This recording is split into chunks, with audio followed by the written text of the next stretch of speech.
లేదక్క. అయ్యో, నీ వాయిస్ ఏంటి అలా ఉంది? జ్వరం ఇంకా తగ్గలేదనుకుంటా.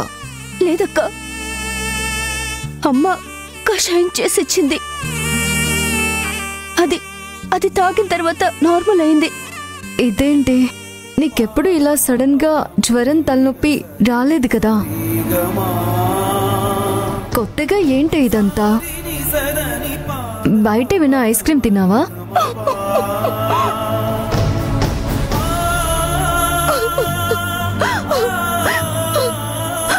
ఏం లేదక్క.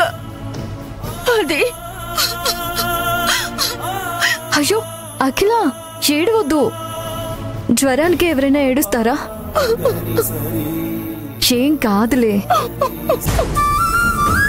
అఖిల అఖిల, బాధపడాల్సిన అవసరమే లేదు. టాబ్లెట్ వేసుకుంటే జ్వరం తగ్గిపోతుంది. ఇప్పుడు నువ్వే ఆ ఇంటి పెద్ద కూతురువి. నువ్వే ధైర్యంగా ఉండకపోతే ఎలా? అఖిల, ముంద ఏడు పాపు. ఇంత చిన్న విషయానికే గుక్క పట్టి ఏడిస్తే ఎలా? ధైర్యంగా అన్నింటినీ ఫేస్ చేయాలి. నా బంగారం కదూ.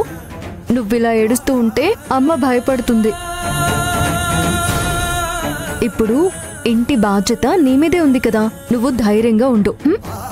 అలాగే అలాగే అక్క, నేను ధైర్యంగా ఉంటాను. ఇలా ఏడిస్తే తలనొప్పి ఇంకా పెరుగుతుంది. ఏడవకు. నువ్వు బాధపడుతూ ఉంటే జ్వరం తగ్గుతుందో చెప్పు?